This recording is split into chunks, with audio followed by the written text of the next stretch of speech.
thuolo mar loso gi Ramogi TV kachiel kiwuok e studio marwa ma Kisumu.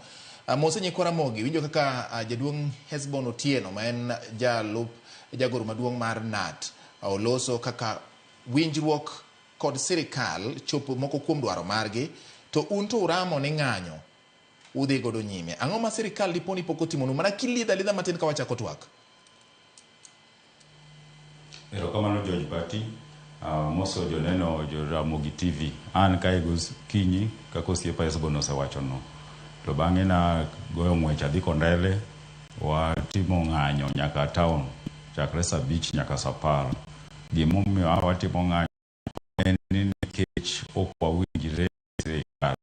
Wan kaka wan gi recognition agreement gi TSC. Second, no wan gi DA mane war ndiko o no benicho first achana CDA from then no this o yudo ka pesa osekaw mang'eny kaka jaduong' Otieno wacho, jaduong' Hesbon osewacho no.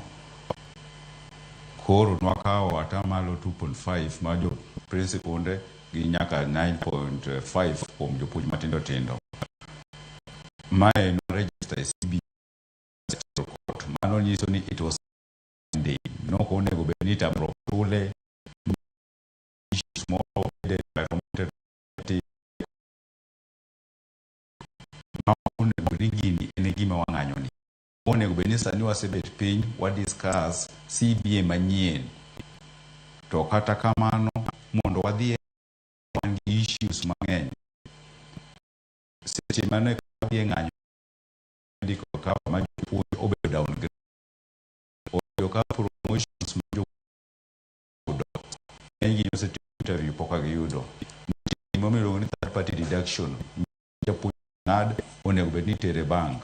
Poko tere bank, jopuonj mang'eny odhi e bangi yudo salary kata msach gi mar onge. Issues of career progression. Mano gitiyo kode mar ndiko jopuonj, promoting jopuonj. Nwawacho ni mae miyo jopuonj mang'eny stagnate. Koro kuonde moko kaka C4, D2, D4 onego bed ni golo. To ka ber onego bed ni wadoge e scheme of service machon cha.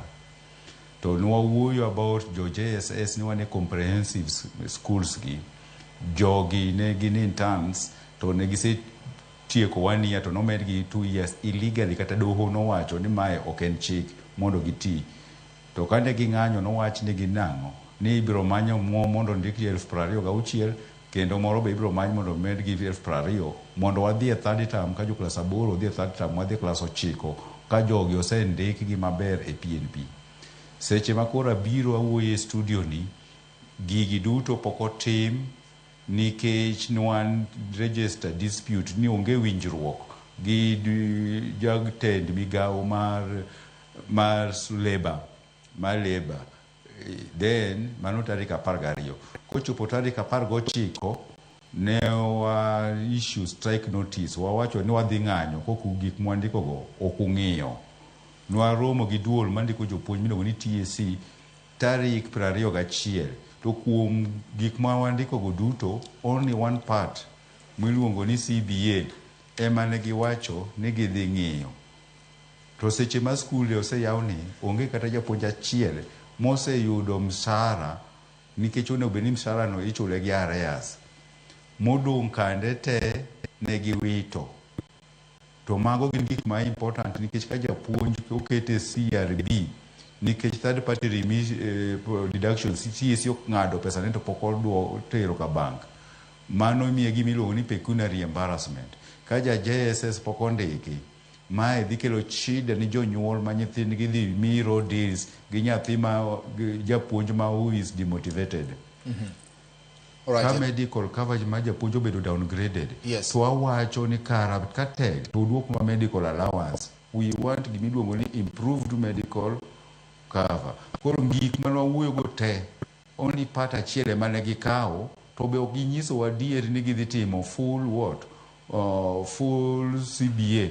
Koro nwawacho ni kata conciliator moluo achigi chief industrial noluo conciliator Madam Muli to ndio okawo ng'ato ni Richard Yaba ni wawinjrego ng'ani wacho nwa mana ni doguru e class okomiwa timeline magi mwawacho wuoye kui kaka gidhi bedo affected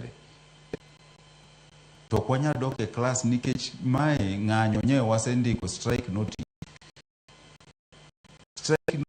pok bedo ndege modhi take off ka ndege ni obedo gi reverse gear to ji nyalo hinyre koro wawacho ni seche gi wan wadhi e ng'anyo to jotendwa oendia wuoyo mata kawuono jotendwa jatend migawo mar labor towa magi e issue ni wang'anyo gi zanito no bedo tere bangi be bank mar loan onego notero kotamre tero to wacho ni doga ipuonji to setere CRB mae sirikal osewuondo wa minga to kwa yie ni mondo med wuondo wa ipuonjwa hinyre emomiyo wawacho ni ng'anyo ni koro chuno wa okwahero ni wang'any to sirikal ma emodu tero wa ng'anyo ni emomiyo koro wang'anyo erokamano